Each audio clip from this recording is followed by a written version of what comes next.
ആ അമ്മ എവിടെ? അടുക്കളയിലുണ്ടോ? ക്ലീറ്റസ് വന്നില്ലേ? ഡാഡി ഇതുവരെ വന്നില്ല. നീ വന്നിട്ടില്ലേ? തങ്കം ആ അതെ ഞാൻ ഇവിടെ ഉണ്ട്. ഒന്നിട്ട് വാ. അയ്യോ അമ്മാവ ഇതിപ്പോ കഴിഞ്ഞോ, നിക്ക് ഒരു മിനിറ്റ്. ഇവരൊന്നും അറിയില്ലായിരിക്കും ഇത്. നീ ഒന്നിട്ട് വരാൻ. ഓ വരികയാണ്. നീ എന്താ എടുക്കണ അവിടെ? ഞാനേ കുറച്ച് പായസം ഉണ്ടാക്ക. എന്തിന്? ക്ലീറ്റോൻ സമരത്തിന് പോയിക്കല്ലേ, സമരത്തിന് പോയി വരുമ്പോഴത്തേനും ക്ലീറ്റോന് പാൽപ്പായസം നിർബന്ധ. എടി അപ്പൊ നീ ഒന്നും അറിഞ്ഞില്ല? അവിടെ സമരല്ല നടക്കണ, അടിയാ നടക്കണേ. ആ അത് ഞാൻ അറിഞ്ഞായിരുന്നു. എന്നിട്ടാണ് നീ ഇങ്ങനെ നിക്കണേ? അവിടെ അടി നടക്കണേ ഞാൻ നിൽക്കാൻ പറ്റി, ഞാൻ തലയും കുത്തി നിൽക്കണോ? എടി ക്ലീറ്റസിന്റെ പാർട്ടിയിലുള്ള എല്ലാവരും അടി കൊണ്ടിട്ട് അവിടെ ആസ്പത്രിയിലാണെന്ന്. അമ്മാവാ ജമന്തിനെയും കനകനെയും ഇത് പറഞ്ഞാൽ ഇപ്പൊ ഞാൻ ഓടിച്ചു വിട്ടുള്ളൂ.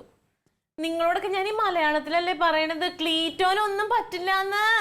നീ എന്താണ് ഈ പറയണ? അവനൊന്നും പറ്റില്ലാന്നോ? എവിടുന്ന് കണ്ണു ചീമ്പി കൈ വെച്ചാൽ അവന്റെ മേലെ കൊള്ളു, അത്ര തടിയാവൻ.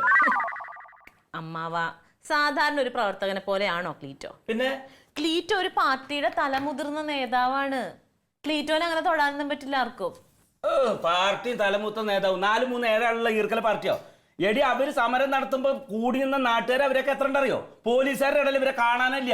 അവസാനം അടി കൊണ്ടിട്ട് തുണിയും രസമൊന്നും ഇല്ലാണ്ടാണ് ഓരോന്നും ഓടിയേക്കണത്. ആ നടരാജൻ വരെ ആസ്പത്രിയിൽ ബോധം കെട്ട് കിടക്കുക അവിടെ. നടരാജനെയും ക്ലീറ്റോനെയും ഒരിക്കലും താരതമ്യം ചെയ്യാൻ പറ്റില്ല. എടി ഞാൻ എല്ലാ സ്ഥലത്തും അന്വേഷിച്ചു, നീ ക്ലീറ്റസിനെ മാത്രം കാണാനില്ല. അവൻ എന്തെങ്കിലും പറ്റുമെന്നൊന്ന് വിളിച്ചു നോക്കി. ഒരു സ്ഥലത്ത് മനുഷ്യൻ ആ പായസം ഉണ്ടാക്കി കഴിയുന്ന നേരത്തിന് ഈ പെണ്ണിനെന്തോ ഒരു ചൂടില്ലാത്തന്ന്. അവൻ എന്തെങ്കിലും പറ്റിക്കഴിഞ്ഞ കുടുംബത്തിന്റെ അവസ്ഥ ആലോചിക്കില്ല അവള്. ഞാൻ വിളിക്കണോ? എടി ഞാൻ അവിടുന്ന് കണ്ടിട്ടാ വരുന്ന അനക്ക് അതിന്റെ സീരിയസ് സാർ, നീ ഒന്ന് വിളിക്കേ. അതിനല്ലേ ഫോൺ കയ്യിലെടുത്ത് പിടിച്ചാൽ വിളിക്കട്ടെ. ക്ലീറ്റോൻ എനിക്ക് ഇഷ്ടല്ല, എന്നെ വഴക്കുറ ഇനി വിളിച്ചതിന്. ഞാൻ നേരം പറയാം അമ്മാവൻ പറഞ്ഞിട്ടാന്ന്. റിങ് ചെയ്യണ്ട, റിങ് ചെയ്യണൂല്ലേ? ഒന്നാട്ടങ്ങമ്മാവാ കേട്ടോ, കവറേജ് ഇല്ല. ആ അവന്റെ ഫോൺ അങ്ങനെ ഓഫ് ആവാത്ത, അപ്പൊ എന്തോ സംഭവിച്ചിട്ടുണ്ട്. ഫോൺ ഓഫായ ഉടനെ എന്തെങ്കിലും സംഭവിക്കണമെന്നാണോ? അതെ, നീയോ ഇങ്ങനെ കനകൊന്നും തെരഞ്ഞിട്ടൊന്നും ചെയ്യില്ല, വീട്ടിലിരിക്ക. ഇവളുടെ ഒരു കാര്യം.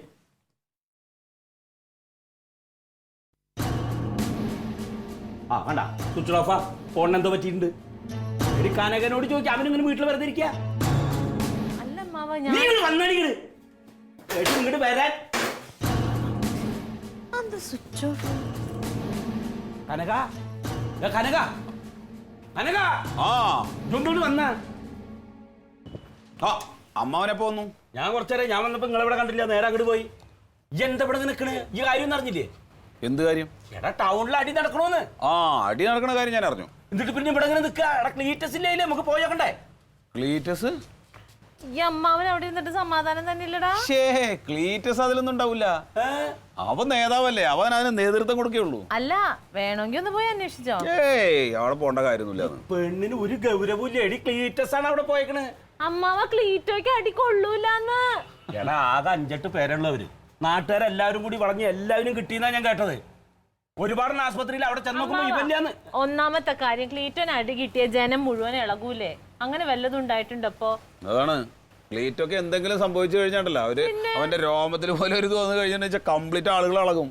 ഈ മന്ദബുദ്ധിക്കോ വിവരില്ല. നീയും അതുപോലെ കേട്ടത്. നീ വാന്ന് എന്താ അവള് പറഞ്ഞു കേട്ടില്ല അമ്മാവ? നിങ്ങൾ അത് അമ്മാവന് യാതൊരു ബോധമല്ലേ? വെറുതെ തന്നെ ദേഷ്യം പിടിപ്പിക്കരുത്. ഇപ്പൊ എന്റെ പേരിൽ നിങ്ങൾ അന്വേഷിക്കാതിരിക്കണേ. വേണമെങ്കിൽ നിങ്ങൾക്ക് നിർബന്ധമാണെങ്കിൽ പോയാന്ന് അന്വേഷിച്ചോ. ഇല്ലാന്ന് ഒരു നിർബന്ധമില്ല. ആർക്കാണ് നിർബന്ധം? ഈ 2 ഇത് എന്താ പറ്റി? എന്താണ് നിങ്ങളുടെ വിചാരം? എടാ തലക്കാടി കിട്ടി ബോധം കെട്ടിട്ടാണ് കിടന്നാ പിന്നെ ഒരു പാർട്ടിക്കാരുണ്ടാവില്ല നോക്കാൻ. ഒരു കുഴപ്പമില്ല അമ്മാവ, ഒരു പ്രശ്നമില്ല. അല്ല എന്നാ നീ ഒന്ന് വെറുതെ വിളിച്ചു നോക്ക്. എന്ത് വിളിക്കുന്നു?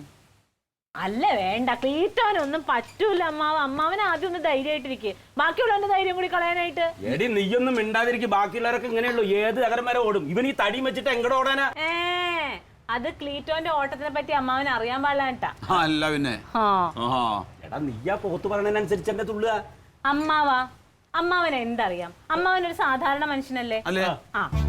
അതായത് ഒരു രാഷ്ട്രീയക്കാരന്റെ ജീവിതത്തിൽ എന്ത് സംഭവിക്കുന്നു, അയാൾ ഏതെല്ലാം ജീവിത സാഹചര്യങ്ങളിലൂടെ കടന്നു പോകുന്നു, അയാൾ ജനങ്ങൾക്ക് വേണ്ടി എന്തെല്ലാം ചെയ്യുന്നു, ഇങ്ങനെയുള്ള കാര്യങ്ങളൊക്കെ അമ്മാവന് അറിയാമോ? അത്തരത്തിലുള്ള ഒരു മനുഷ്യന്റെ ഭാര്യ എന്ന നിലയ്ക്ക് ഞാൻ കുറച്ച് ആത്മസംയമനം പാലിക്കണം. എന്റെ ക്ലീറ്റോ അതിനെന്നെ പഠിപ്പിച്ചിട്ടുണ്ട്. എന്റെ ക്ലീറ്റോ തന്ന വാക്കുകളൊന്നും പാലിക്കാതിരുന്നിട്ടില്ല. എന്റെ ക്ലീറ്റോ അതുപോലെ തന്നെ തിരിച്ചു. അല്ല പിന്നെ രണ്ടാളും കൂടി നാടകം കളിക്കുക. എടാ തലക്ക് അടി കിട്ടിട്ട് ബോധം കെട്ടിട്ട് കടന്നു കഴിഞ്ഞാലേ ഈ ഗീർവാണ പ്രസംഗം ഒന്നും ഉണ്ടാവില്ല. എന്ത് പറ്റിക്കൊക്കെ പറ്റീന്ന്? അതെ, പാല് ഇവിടെ കാച്ചി വെച്ചിട്ടുണ്ട്, ഹോർലിക്സും വാങ്ങിയിട്ടുണ്ട്, വേണമെങ്കിൽ ഇത്തിരി ഇട്ട് കുടിച്ചു. ആ പോയി കുടിക്കുക. ആ കുട്ടി വരെ പറഞ്ഞു നീ വന്നാ നമുക്ക് പോയൊക്കെ. ഒന്നും പറ്റില്ല, ഒന്നും പറ്റില്ല. അമ്മാവൻ ഇങ്ങനെ പറയുമ്പോഴേ എനിക്ക് ടെൻഷൻ. എനിക്കൊരു കുഴപ്പമില്ലാന്ന്, എനിക്കില്ലാത്ത ടെൻഷൻ. നിനക്ക് കുഴപ്പമുണ്ട് എന്നല്ല പറഞ്ഞു. ക്ലീറ്റസിന് എന്തെങ്കിലും പറ്റിയിട്ടുണ്ടോന്നാ ചോദിക്കുന്നത്. നീ വരുന്നില്ലേ? ദേ വന്ന് വണ്ടി വന്നു. ഞാൻ പറഞ്ഞില്ല വന്ന് ക്ലീറ്റ വന്നു.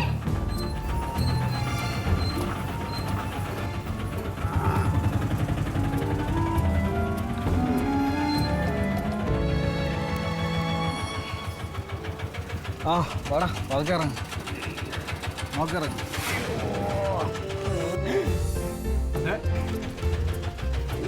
അപ്പൊ ഞാൻ പോട്ടെങ്കിൽ അയ്യോ ക്ലീറ്റ, പൈസ നീ എല്ലാ പൈസ ഞാനല്ലേ കൊടുത്തത്, നീ പിന്നെ തന്നാ മതി.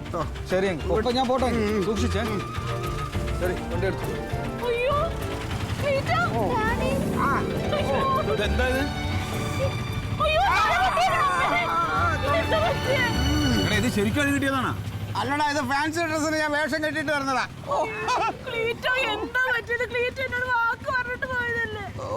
അപ്പൊ നീയല്ലേ പറഞ്ഞു പിന്നെ അടി കിട്ടാതിരിക്കാനുള്ള എന്തോ സൂത്രവൻ അറിയാന്ന്? എല്ലാത്തിനും കാരണം ഈ ദ്രോഹിയാണ്. ഞാനാ? ഞാൻ എന്ത് ചെയ്തു നീ പറയണേ? അനാവശ്യം പറഞ്ഞു കഴിഞ്ഞാൽ ചെവിക്കല്ലൊന്നും ഇരുന്നേ. കൊല്ലടാ എന്നെ, നീ കൊല്ലടാ എന്നെ. എടാ എന്താ സംഭവിച്ചേ? അമ്മാവാ, ഞങ്ങൾ സമരമായിട്ട് സെക്രട്ടറിയുടെ പടിക്കൽ ഇങ്ങനെ എത്തിയതും പോലീസ് ലാത്തി വീശി.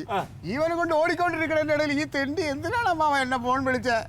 ഫോൺ എടുത്ത് ഹലോ എന്ന് പറഞ്ഞതും പടവുന്നൊരടി തലയിൽ മൂക്കിടി താഴെ വീണു. പിന്നെ ഒന്നും ഓർമ്മയില്ല. എന്റെ ഫോണ് കണ്ട എടുക്കുക ചെയ്യാത്തവനാണ് ഇവൻ. നീ ആ സമയത്ത് എടുത്ത് എന്തിന്? നീ ഇപ്പൊ എന്തിനാ ഇതൊക്കെ പറയണേ?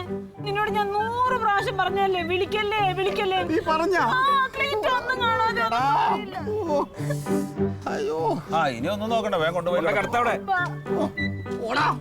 നീ പോയി പാല് കുടിച്ചോ? നന്നായി പൊട്ടിയിട്ടുണ്ട് കേട്ടോ. നന്നായി. എന്തൊരു കഷ്ടം. ഒരു കുഴപ്പമില്ല അമ്മാവ. എന്റെ അമ്മാവ ഇവനെ പോലുള്ള നേതാക്കന്മാർക്ക് ഇതേപോലെ ഇടയ്ക്കിടയ്ക്ക് കിട്ടിയിരുന്നെങ്കിൽ നാട് എന്നേ നന്നായേനെ. ആ